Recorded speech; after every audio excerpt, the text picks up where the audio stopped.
Hello again, everyone. This is Joe Dunn, along with my co-host Ryan Beltz. Thanks for joining us for another edition of the SumStar Sports Podcast, right from the hotbed of high school sports in Northeast Ohio, with a special focus on what's happening in Summit and Stark counties.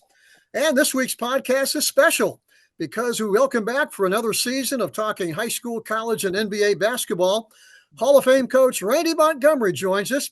Coach, great to have you back as we finish up the high school football season here in Ohio and get ready for the first big weekend of high school basketball. I know you're excited about what's coming up in the hoop world.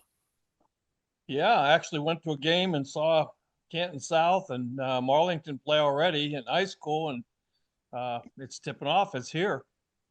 Yeah, I've been watching the Zips, of course, here for the last few weeks, and we'll talk about the Mid-American Conference and local college basketball look later in the program. But before we bring Ryan into the conversation, we want to remind everyone that the SumStar podcast is brought to you again by John Shaw and everybody at Red Carpet Car Wash, 4546 West Tusk, and that's in Canton, and Dad's Car Wash locations throughout Stark County. And, of course, our favorite, Bud Wentz and everybody at the Wentz Financial Group, 5790 Hudson Drive in Hudson, the official sponsor of our weekly update of the Mid-American Conference. Okay, Ryan, let's start with a final look back at Ohio State's big win over Michigan. I'll start with you and have Coach talk about his experience. I guess the big question, how fired up were you? How nervous were you before the big game on Saturday? Any good luck charms or special clothes you wore to watch that game, Ryan? No special, charms or good luck tokens, Joe. But of course, the last 4 years has always been a little nerve-wracking when you're going up against that team up north. So I have to admit, there was that question in the back of your mind is like, do they got our numbered? Is there just something psychological with this Ohio State team? They can't get over the hump with But that was not the case, Joe. And the defense came alive. Even after that early start, I do have to admit, Joe, is, I was unfortunately at a funeral Saturday, and it was for my wife's uncle, and he was a huge Ohio State fan. And so we felt his spirit there, definitely pushing Ohio State to victory. But that early 6-0 deficit, Joe, I do have to admit, the nerves started to show. I was like, oh, my gosh, it's happening again. But then the way they answered that and the way Julian Sang just composed himself after that interception, it was quite impressive, and it was everything you could ask for. Joe, I have to admit, though, that mascot move by Brutus in the end zone, spelling out Script, Ohio, and crossing out the M. Some are calling it the greatest mascot move of all time. I would have to, hard to disagree with that. It's pretty iconic. I think that's going to be the lasting image you see from that game. Ohio State's resurgence, order restored, the players in the end zone celebrating, and Brutus writing out Script, Ohio in the end zone, crossing out that ugly M. Well, the one thing I remember about the game is after Ohio State won, they were down in the end zone celebrating, and the Michigan players were guarding their logo. A lot of people said that was the best defense they played all game. But, Coach, I know you were a basketball guy, but I know you had to be interested in that game. How did you watch that one, and how nervous were you before that kickoff? Well, it's good to see Ohio State win. We're all from Ohio. That's the case, and they've had our number for the last 4 years. But I'll say this about the Big Ten: I am trying to be more realistic than a fan, which there's a lot of fans out there, I know. But the schedule couldn't have gone any easier for Ohio State than it did in the Big Ten. The Penn State was supposed to be a good big game. They lost 7 games, I think. At Washington was supposed to be a big game. They didn't beat anybody good all year either. They didn't play USC. They didn't play Indiana. They didn't play Oregon. Did play Michigan. How good is Michigan? I don't know. They're good, but and that was a good, certainly a good win. But I think they're playing the best team by far of their season Saturday, and they better be ready. Exactly. Hey, I wanted to throw out a question for everybody. I was down in Minerva on Friday night to help telecast that big game between Indian Valley, the Braves, and Glenville. and that place was packed. I mean, it was standing room only all around Minerva High School, 4 or 5 deep in the end zone. At one point, the officials had to look over in the end zone, I think clear some people out of the corner. So if there was a play down there, it wouldn't run into a bunch of farm boys from down in Tuscarawas County. They hauled their bib overhauls on. I was at a local eating establishment in Minerva before the game. It was all Indian Valley, and it was a great experience down there. But I want to throw out this question. Is high school sports as popular now as it was 10, 15, or 20 years ago? Ryan, I'll start with you. It seems like there's pockets in Ohio that are still crazy about Ohio sports. And then there's other pockets in Ohio. You're having a hard time drawing high school students or fans to the games. What do you think? Is this sport as popular as it was? High school sports as popular as it was 15, 20 years ago or not? Joe, I think the easy answer is to say, no, it's not. I mean, I think you guys can probably remember going back 20, even 20, 30 years ago, the crowds, how they look different. Case scenario, I hate to pick on them, but the McKinley Bulldogs. I remember going to Fawcett, Joe, in 98, 97, those great McKinley teams, and that place was absolutely packed. And you just don't see that anymore, even with the great McKinley team this year. It's just not the same now. A lot of reasons probably for that. There's a lot more options now for entertainment. We've had a community that's the focus on a community just doesn't seem to be as strong anymore. We're divided, it seems, a little bit more as a culture. We don't have shared cultural experiences. So there's a lot of reasons. Now, on the other hand, Joe, there's more media proliferation of high school sports I've ever seen in my entire life. We have our podcast, you have 1480, Big Time Sports, 92.3. They all have their own shows, all centered around high school. So that should tell you something.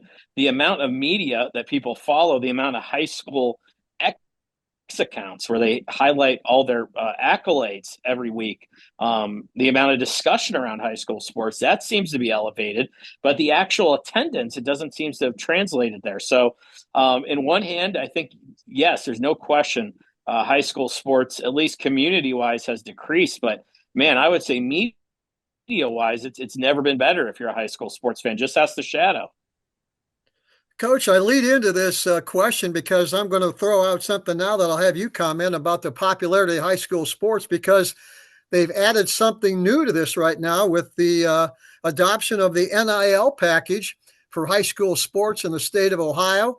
Number one, did you ever envision this happening when you were coaching or even playing? And how do you think this will affect high school sports in Ohio in the future? Well, that's a good question, Joe. No, I never did envision it would happen. How it's going to change it, I don't really know, but it's certainly going to have an impact if a team decides they want to buy a state championship or bring in a great player. Because in basketball, you can bring one or two good players in, and you're going to become a very good team quickly. Football might take a little more, but I don't know. That's a good question. Very good question. Yeah, Joe, exactly I was going right. to say, Joe, I had a conversation over the weekend with a mentor high school coach, and he told me a little about the NIL that's interesting, because on the surface, you think, man, this is crazy. What a world we're living in. But the rules of the NIL, the player can't have any affiliation with the team or the school. So that means they can't have the jersey on. They can't reference the fact that they're, for instance, Mentor's quarterback.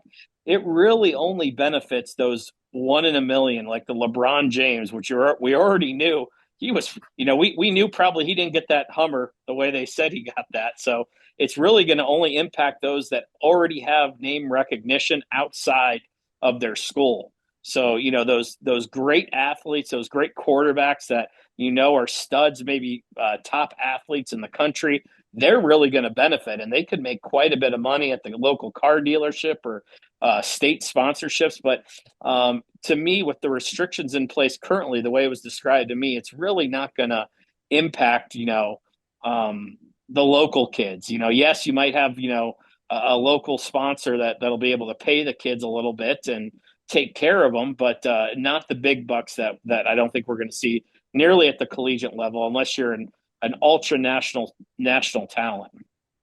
Well, I hope you're right, but I can see some football programs around the state, especially those that are in a fairly large market, having some of their boosters pay players and bring them on and advertise their product without wearing the game uniforms or referring to that school. People will recognize who they are and they'll affiliate with that player, that school, and that product. But I think there'll be some abuse to it. We'll just have to see what happens in the future. But before we leave the topic of football, I want to bring up a big game coming up Saturday over in Alliance. Kickoff between Mount Union and John Carroll. That's a huge rivalry. It's even intensified now since John Carroll left the Ohio Conference to go to a different conference. And a lot of people over at Mount Union are a little upset, maybe not saying it publicly, but they feel that John Carroll kind of looked down at Mount Union because they wanted to go to a conference with a little bit of a higher academic standing. Now, Coach, you're a Mount Union guy. I'm not sure if you've heard that same rumor over in Alliance, but that to me would be a lot of incentive for the Purple Raiders on Saturday. Yeah, as if they need any. They've won what 29 straight first round football playoff games. So yeah, they'll. I don't think there'll be any lack of motivation to play John Carroll at home again on Saturday. Exactly. Hey, let's turn the topic and talk a little high school basketball because here in Stark County, when everybody thinks it's such a great football county, and it is, but Coach, you look back at last year, we had a state champion in Louisville. We had a runner-up D2 in the Perry Panthers. So that was a great high school season last year in Stark County, and I think basketball in Stark County is kind of overlooked around the state. There's some great coaches and teams every year in Stark County. Well, there is, and I think we were just talking back in September about the number of Division I players that came through there during the time. Actually, when I was coaching those 12 years, we counted 16 Division I players.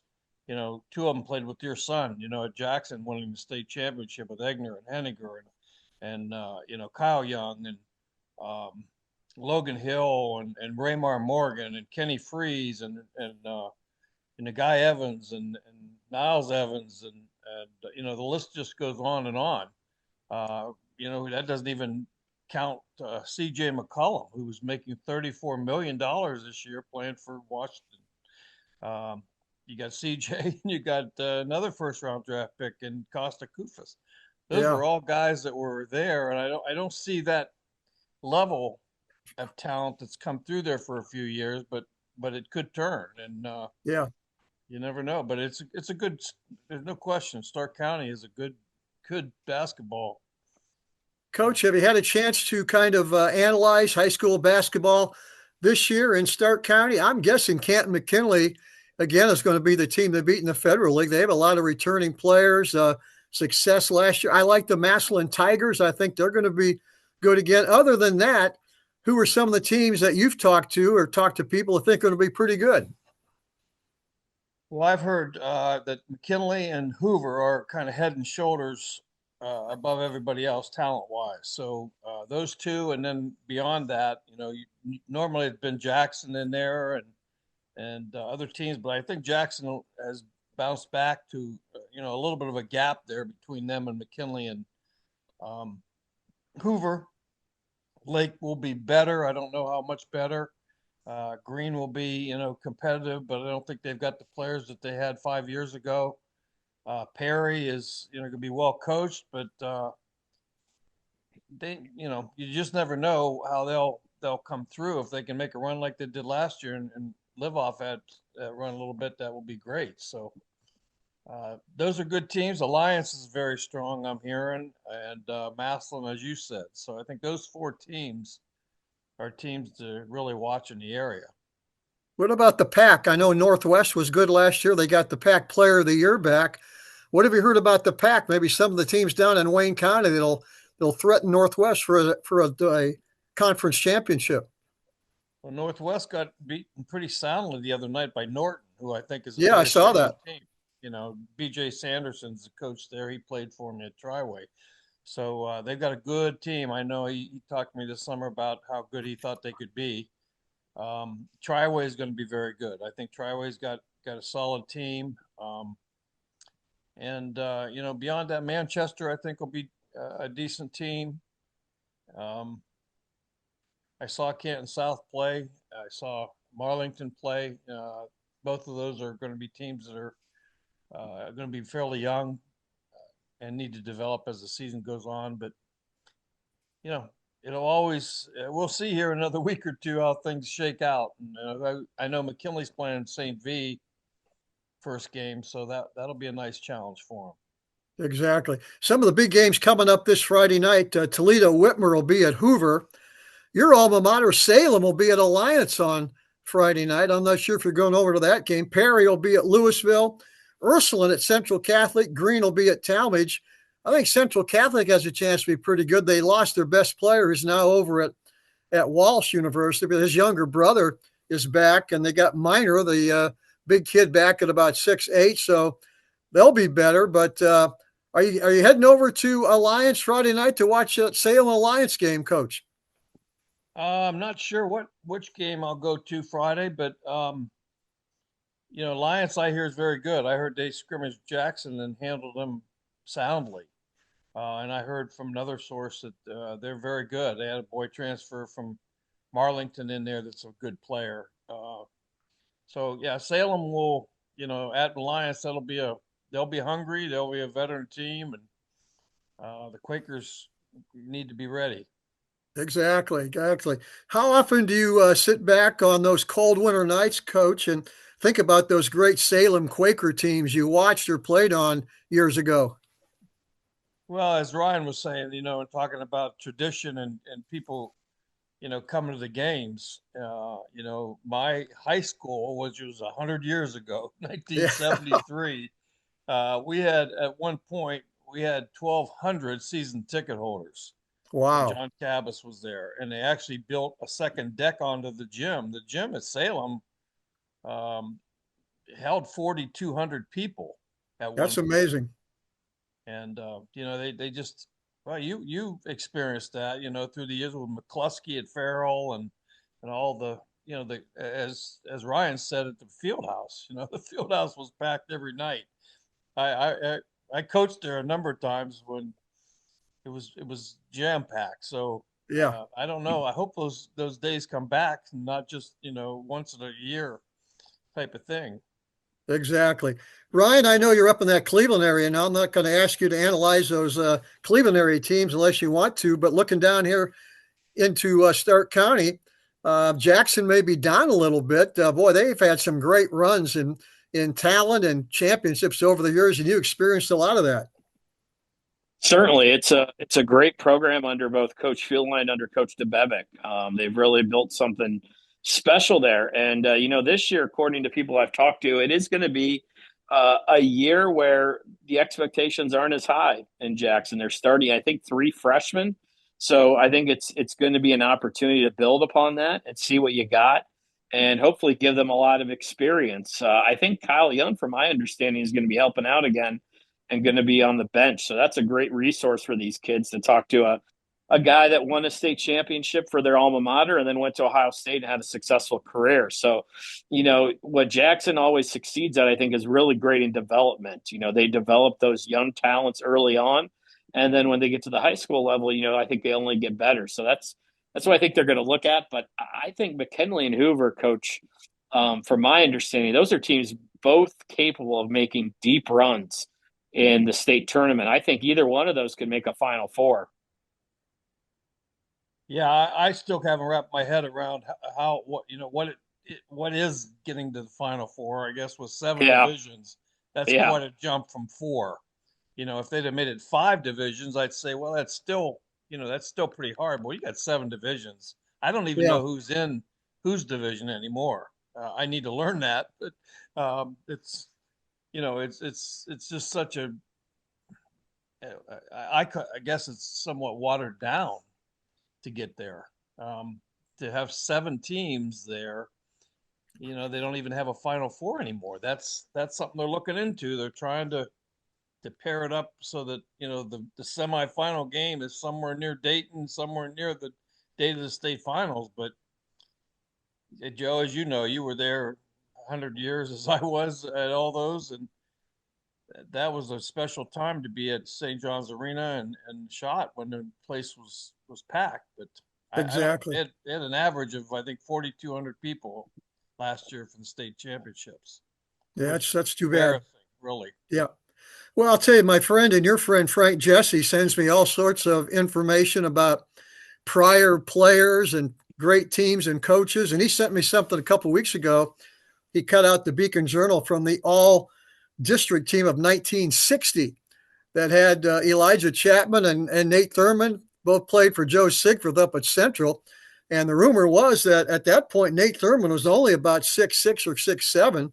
And Bowling Green recruited Elijah Chapman. The only way he would go is if they took Nate Thurman with them. And then Nate grew up to 6'11".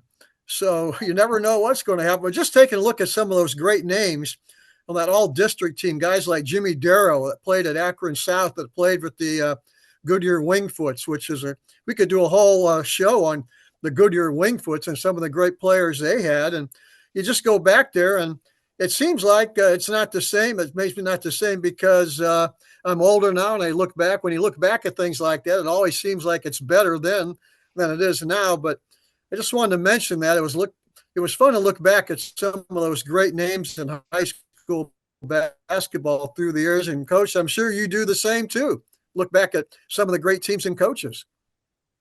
Yeah, they were fun times, Joe, and times have changed, which is not necessarily bad, but you like to see the preservation of some of that tradition that makes it fun to really go into a packed arena. Again at Salem, that was packed every night. I went through my whole childhood. Every game had at least 1,900 people there, and it was packed. Triway was that way. Hoover, we were like that. Jackson was like that. I'm not sure.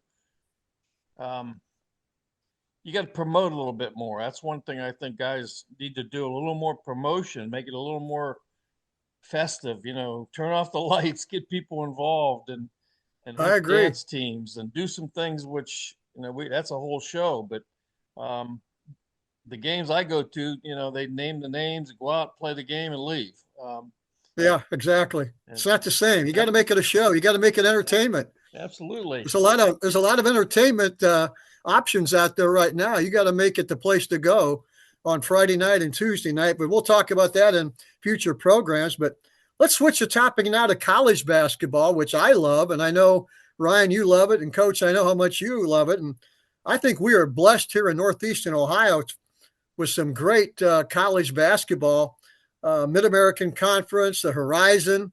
You've got Mount Union and Walsh and Malone locally that play really good basketball. And let's talk about the Mid-American Conference now, because I still think Akron and Kent, Miami, Toledo, and I've added another name to the list of favorites. How about Bowling Green going into Kansas State a couple nights ago and beating Kansas State on the road?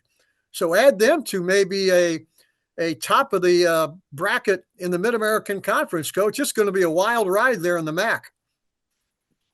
Yeah, I saw Youngstown State play at Pitt and at Toledo. So we're following them pretty closely. I think Akron and Youngstown are going to be very, very good teams this year. Oakland is predicted to win the but I think Youngstown could beat them on any given night, just as Akron is, certainly a power team. But when you go on the road and you win a money game, you're not only beating the other team, you're beating the two referees or three referees. Because I saw your game at Purdue. You guys got 0 calls. It was like 13-2, especially when you were up 8. You're up 8. The next thing you know, you got 3 guys on the bench with fouls. That's by design. They do that because they're paying you $100,000 to be there, and you're not going to beat them unless you really play well. I will say this. I will say this, Coach. That was my first, maybe my second trip into Mackey Arena I have ever been in. I mean, that place was deafening. Could hardly hear anything in there. And as you said, Akron didn't get any calls. I thought they came out and played really well the first 8-9 minutes. And they were only down by, I think, 5 late in the first half when Purdue went on a little bit of a run, and that was pretty much it. I wish you could have been down in the Virgin Islands with me last week, Coach, for that championship game between Akron and Yale. One of the better college games I've seen. Ended up 97-94 Yale. Akron missed a three-pointer at the buzzer that would have sent it into overtime. But yeah, I think the MAC this year is going to. I think Kent State's really good. I think that Akron Kent game, Akron Kent Miami. I think those three teams are really good. Toledo looked good too. I saw them at Toledo, and they looked pretty good. I thought they were comparable. But again, Youngstown didn't get any calls. It was 14-2 at one point with the fouls, and but they beat Youngstown by 13, 14 points, which is a pretty good win with their talent. They got some serious players. Exactly. Ryan, what about the Ohio State Buckeyes? I'll have you talk about the Buckeyes, and Coach can talk about them. But seems like they're down in the middle of the pack again in the Big Ten. What do you think? Yeah, I wouldn't be surprised if the Buckeyes make some noise this year. They had a nice win over Notre Dame earlier this year. Tough loss at Pitt, but we know that's a really tough place to play. But I've been steadily impressed with the way Coach has done this year. Obviously, Thornton coming back, he's going to be your rock.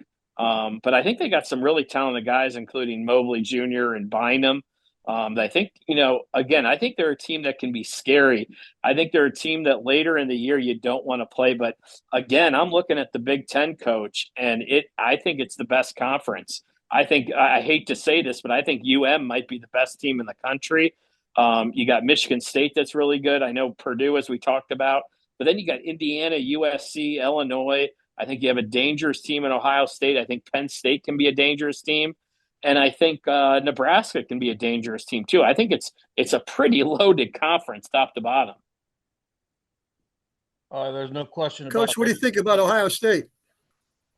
Well, I'm not as optimistic as Ryan. I think they're going to have their hands full when they go to Mackey Arena in some of these places. I just don't see the talent. I saw Pitt on the front row. I sat in the front row and watched Pitt and Youngstown State play, and I just Pitt, was, they're lucky to win, really. They won by 9, on the road in a money game. So, yeah. And I know, they would be up more for Ohio State than they would be for Youngstown State, but they're going to have their hands full. That's my opinion. That's my thought. I'm probably wrong again, but I think they're going to very much struggle because of the depth in the Big Ten basketball. 1-18 in the Big Ten, there are no easy games. Football, there are. Let's just face it. There's 4 or 5 good teams in the Big Ten, and then there's a bunch of them that are not a lot better than the MAC. That's not the case in basketball. You've got all those teams you mentioned can beat anybody on a given night. So we'll see. I don't know. That'll be. It's a big year for Diebler. He's got to win. I mean, you just can't. Notre Dame they're not even rated. I mean, they're a big name, but we beat them at home by 1 point. So let's get it rolling. They haven't played anyone yet. We're going to find out when they play Northwestern, I think tomorrow or Thursday, who's a good team, not the best yet, but they're a good team. That'll be a good challenge for them. But I just don't see the size, the depth there that they need to play in that kind of league. And we like to see them compete for a national championship. Coach, when you're watching a college or high school basketball game, you're not coaching. When you sit down as a fan, do you still kind of coach that game? What do you look for as far as teams that are doing certain things against certain teams, or what? How do you analyze the game when you're watching it now as a fan? Well, yeah, I used to watch a game differently than many people. Even when I was scouting, I didn't necessarily look totally at personnel. A lot of coaches scouted with just personnel. They wanted to know everything about individual players and so forth. I used to watch how the game was schemed, how they played defenses, when they switched defenses, what were their offensive schemes, what gave their offensive schemes trouble. And what I'm seeing is 95% of the teams are playing man-to-man. Yeah. And I think you could do a lot of damage with a zone. And I'm not saying a 2-3 intramural zone. I'm saying a zone where you're guarding people and you're matching up and you're just not this ball screen stuff that's constant can be stopped, just by having a zone person in the middle. Yeah. And so we'll see how that shakes out. But yeah, I don't. It's just it's a different brand, different. They're more athletic. Definitely, guys are way more athletic. As you see right from courtside at Akron, even at Akron University, that level, the size of those guys and the athleticism, the physicality, and they've let it get that way. I wish it were called more like a non-contact sport, but it's anything but that, isn't it? Exactly. So, Coach, I was thinking about you too down on the Virgin Islands when Akron played Evansville, because I always sit in on the scout when Coach Gross talks to the team and what to expect. And he says, guys, Evansville does not switch. They don't switch anything. And it's the first time I've ever seen a college game that they weren't switching anything. I mean, they just took guys man up. They never switched. I mean, you have a ball screen. They didn't switch it. I mean, I'm not sure if you've ever seen a team that just played man and didn't switch up or not, but that's the first time I've ever seen a team do that. Well, if you have great talent, you can do that. And I think when I had good teams that had great talent 4 or 5 times through my career, we could do that. We played straight man. We D'd you up and, we were over and everything. Just as I Yeah. think Mount Union is this year. If you've seen Mount Union play, Coach Fueline, he's got an outstanding team, and it all starts with their defense, which is very aggressive, very hard to. And we talked. He and I talked in September about that. I mentioned the zone, and we're gonna play man. I said okay, and no problem. But if I had his defensive abilities, I would do the same thing. He does a tremendous job. Mike Fueline's as good a coach as there is in the United States. He's very, very good. But you got to have players to do that, and not everybody has them. Yeah.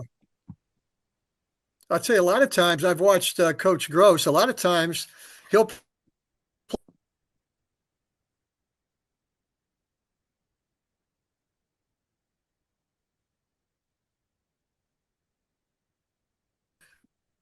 for a half a 1-3-1 zone, which kinds of catch up on that one. But he'll put one of his big guys up on top of that zone, and he can disrupt a lot of things. Of course, they'll go back to the man, but he switches up on defenses a lot, and I think you got to do that to win right now.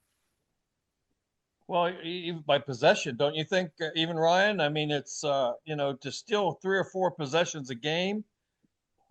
It's crucial. I just know from coaching that was something that we utilized all the time. We were always periodically coming out of a timeout. First play of the game, they've got a set play ready for you. So why would you play man to man? Play on the zone and match them up. Exactly. But everybody does that coming out of a timeout. Same thing, man to man, underneath, out of bounds, man to man. And I don't know. I'm old, I think. Well, you won a lot of games, Coach. A lot of games. Ryan, we've talked a little bit about the Mid-American Conference in Ohio State, and let's finish up because I really, living here in Stark County, I take advantage of schools like Mount Union and Walsh and Malone. Boy, they play great basketball. I just love to go over there and watch those teams play. And there's such an abundance of talent now in high school basketball all over the country and all over the area. You can go to a Mount Union, Walsh, and Malone game and see great basketball, right, Ryan? There's no question about it, especially as Coach said, since Coach Feeline's been there, I think he's really done a good job building up the culture around that. And obviously the talent level. Malone is a fun program to follow too. Some great athletes there. And then up here in the Cleveland area, you got John Carroll, Baldwin Wallace. Those are schools that do very well in terms of support up in this area in terms of basketball. So lots of great basketball if you want to go watch it in the Northeast Ohio area. There's no doubt about it. And overall, Joe, I'm really excited for the MAC this year, especially Akron. The early things I've seen, I don't want to jinx it, but I think this could be Coach Gross's best team since he's got here in terms of top to bottom, in terms of the ceiling of the talent level.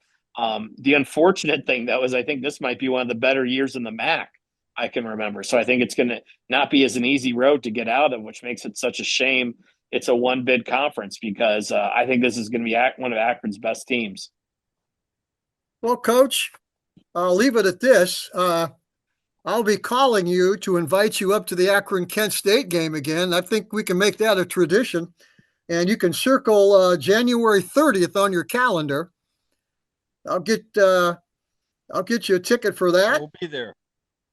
And that should be a heck of a game. I think Kent State's loaded. You know what that place is going to be like. It'll be 5,000 people that are going crazy. So plan on that. And Ryan, the invitation is open to you too. If you want to come down, I'll get you a ticket and we can all have some fun that night. No doubt about it. I can't turn down a Zips game, so I'll be down for that. And like I said, they've been a lot of fun to watch and listen to with you and Dave this year. Been listening to the games, and I'm excited to see them in person. Yeah, it should be fun, and it's been fun talking to you two as always. Talking a little high school and college football and basketball. Coach, enjoy the weekend, and we will talk to you again next week. And the longer it goes, the more we'll have to talk about as far as high school and college basketball. Yeah, we'll have some results to talk about next time, and we'll get a little better feel of maybe where people are, get those football legs out, and get this season going. So thanks. We haven't even touched base about the Cavaliers. Give me one quick comment on the Cavs. What do you think of them? Well, I think they're very good. I think that he's got a whole different philosophy this year. He's going to rest his players, which I agree with him, because people got hurt in the NBA because they're playing year round almost from October to May. And you saw two great players go down in the NBA finals because I think they were just fatigued. And I think he's being careful. He got fined once for sitting two guys, but a lot of teams are doing it. They're just, they want to play 82 games and they get money for doing it. But I think the coaches and players are rebelling a little bit. There you go. All right. For my co-host, Ryan Beltz, for the coach, Randy Montgomery, my name's Joe Dunn. Thanks for listening to another SumStar Sports podcast. We'll talk to you next week. Have a great week, everybody.